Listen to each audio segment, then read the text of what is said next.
Sepertinya tidak ada yang keberatan dan kami melanjutkan makan siang ringan yang disiapkan Rinia dari tanaman dan jamur yang bisa dimakan. Rasanya enak meskipun kekurangan daging, tetapi dengan reaksi Sylvie, saya yakin dia akan tidak setuju. Sudah sore menjelang saat kami selesai makan dan harus melanjutkan perjalanan. Kejutan yang lebih besar daripada kenyataan bahwa rumah Rinia berada di tengah tebing gunung adalah fakta bahwa, melalui pintu dan lorong rahasia, dia memiliki gerbang teleportasi sendiri.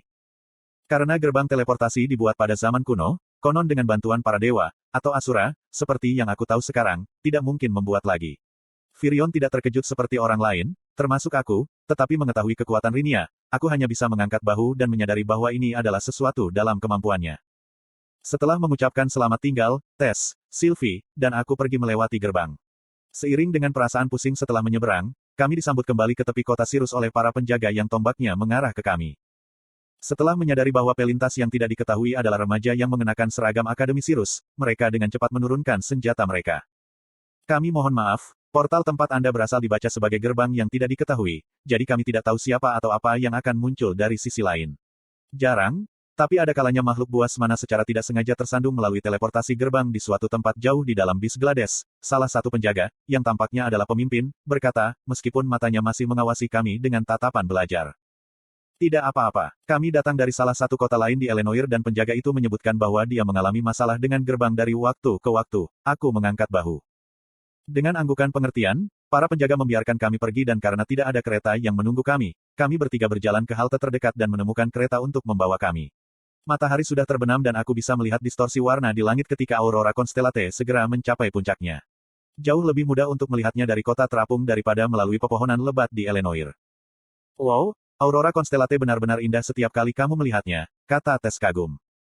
Kiu gelombang, langit itu berwarna-warni. Sylvie juga duduk di tepi kereta, kepalanya yang kecil menatap penuh penghargaan. Ketika kami kembali ke Hellstea Manor, Sylvie bergegas menaiki tangga menuju pintu dan menggaruknya. Ketika Tess dan aku mengikutinya, pintu terbuka, memperlihatkan seseorang yang tidak kuharapkan. Melati, aku berhenti di tempat aku berdiri dan megap-megap. Lama sekali tidak bertemu, jawab mentor saya dari masa petualang saya, dengan satu-satunya tanda yang terlihat di wajahnya yang tanpa ekspresi bahwa ia senang melihat saya, senyum kecil yang dimilikinya. Sebelum saya memiliki kesempatan untuk mengatakan apa-apa lagi, sisa tanduk kembar datang, satu persatu, masing-masing dengan senyum lebar di wajah mereka ketika mereka melihat saya dengan seorang gadis yang belum pernah mereka lihat sebelumnya. Kamu sudah dewasa, kata Durden dengan senyum hangat di wajahnya yang lebar dan kecoklatan. Lihat siapa yang kita miliki di sini. Tuan, Hotshot membawa pulang seorang wanita, Adam Krantz, pengguna tombak gelandangan yang tampak liar berseru, bersandar di tepi kusen pintu. Wow, lihat siapa yang menjadi lebih seperti pria. Helen Sword, sang pemanah, yang masih sama karismatiknya seperti sebelumnya, mengedipkan matanya padaku.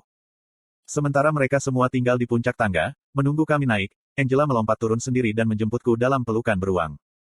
Lihat betapa lucunya kamu. Dia menjerit ketika dia melambaikan tangan, kakiku terseret tanpa daya di tangga semen karena dia terlalu pendek untuk sepenuhnya mengangkatku dari tanah. Harapan apapun untuk mengartikulasikan kata-kata gagal ketika jurang dadanya yang sangat kaya menyerap wajahku. Aku kira kamu harus melepaskan, ku dengar Tess tergagap saat dia menarik-narik sisi seragamku. Lihat siapa yang kita miliki di sini. Bukankah kau peri kecil yang lucu? Angela Rose menurunkanku seperti sampah yang dibuang dan mengambil Tess, yang menjerit karena terkejut.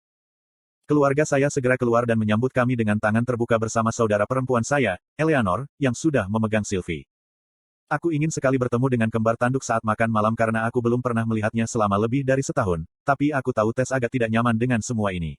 Dia merasa agak tidak nyaman berada di rumahku, tetapi dengan tamu-tamu tak terduga yang belum pernah dia lihat sebelumnya, dia merasa semakin tegang dan canggung. Ibu dan saudara perempuan saya mencoba membuatnya merasa lebih nyaman, tetapi karena dia canggung dengan saya juga karena suatu alasan, dia tidak dapat menerimanya, dan mengatakan kepada semua orang, setelah meminta maaf, bahwa dia harus kembali ke sekolah terlebih dahulu untuk beberapa pekerjaan OSIS yang sangat dia tinggalkan. Apakah kamu benar-benar akan kembali ke akademi? Saya bertanya. Aku melewatkan terlalu banyak sekolah dan pekerjaan mungkin sudah menumpuk sekarang. Terima kasih teman-teman untuk keramahanmu dan aku minta maaf aku tidak bisa tinggal lebih lama. Tess membungkuk dan mengikuti setelah pengemudi yang datang untuk mendapatkan dia. Saya pergi keluar dengannya, tidak yakin apakah saya harus pergi dengannya atau tidak. Jangan khawatir tentang aku. Aku akan mengakui itu agak tidak nyaman bagiku di sana, tapi itu bukan alasan utama aku akan kembali. Aku benar-benar di belakang pada pekerjaan OSIS dan aku merasa buruk karena bahkan Lilia adalah masih di sekolah. Tidak tepat bagiku untuk berada di rumahnya sambil bersantai saat dia bekerja, kan? Tess tersenyum meyakinkan. Kamu benar, tapi aku hanya khawatir karena Graham mengatakan bahwa kamu masih harus beristirahat. Inti mana kamu masih agak tidak stabil, bahkan dengan segel yang diberikan Rinia sebelum kita pergi. Aku hanya akan merasa lebih nyaman jika aku ada di dekatmu kalau terjadi sesuatu. Aku menggaruk kepalaku, perasaan yang agak meragukan menggangguku. Aku tidak punya alasan untuk menggunakan sihir di akademi untuk sementara waktu. Lagi pula, kamu akan kembali ke sekolah besok. Kurasa aku akan bisa bertahan sampai saat itu, dia mengedipkan sebelah mata padaku, menyaringnya. Kecanggungan sebelumnya yang dia miliki. Baiklah, tapi hati-hati. Aku dengan ringan menundukkan kepalanya, menerima pukulan ringan di perut sebagai jawaban. TOVIAERALITH point of view. Wah, semakin sulit untuk menjaga wajah lurus di depan Arthur. Jika saya tinggal dan berbicara dengannya lebih lama, saya merasa wajah saya akan terbakar seperti lilin. Tubuh saya terasa tidak sinkron karena inti mana saya, itu memengaruhi tubuh saya, seolah-olah seseorang memiringkan dunia sedikit saja untuk membuat saya tidak seimbang, tetapi saya tidak memberitahu Arthur ini karena dia terlalu khawatir. Setelah memejamkan mata selama beberapa detik, aku sudah dekat dengan gerbang sekolah. Terima kasih, saya berkata kepada pengemudi. Dia memberi saya anggukan ramah sebagai balasan, mengibaskan topinya, sebelum kembali ke rumah Lilia. Tepat setelah melangkah melewati penghalang dan memasuki gerbang, suasananya tampaknya telah berubah secara drastis. Tubuhku langsung tegang, seolah mengisyaratkan otakku bahwa ada bahaya di dekatnya. Ho, kamu di sini, sendiri. Ini akan lebih mudah daripada yang kupikirkan. Ya, benar. Suara serak mengejutkan saya. Aku segera mengarahkan kepalaku ke arah sumber suara. Lukas Wickes. Saya ternganga. Itu pasti Lukas, tetapi ada sesuatu yang salah. Well, banyak dari dia yang tidak aktif. Kulitnya abu-abu, pertama, dan cara tubuhnya kejang secara acak membuatnya tampak lebih seperti monster gila daripada seorang siswa. Saya ingin pindah, tetapi saya tidak bisa. Tekanan dan haus darah yang ia keluarkan tidak memungkinkan saya juga. Yang bisa dilakukan tubuh saya hanya dengan menggigil. Hehe, aku tidak percaya kau ada di sini sendirian. Tidak, aku tidak bisa. Senang melihatmu lagi, putri. Cantik seperti dulu, ya kau. Lukas mendekati saya dengan langkah bergerigi. Ini bukan Lukas lagi. Perasaan yang kudapat darinya lebih seperti monster mana yang gila daripada dirinya yang egois. Melihat ekspresi di wajahku, wajahnya memiringkan saat dia mengungkapkan senyum lebar. Kenapa kamu tidak bermain denganku sampai Arthur tiba di sini?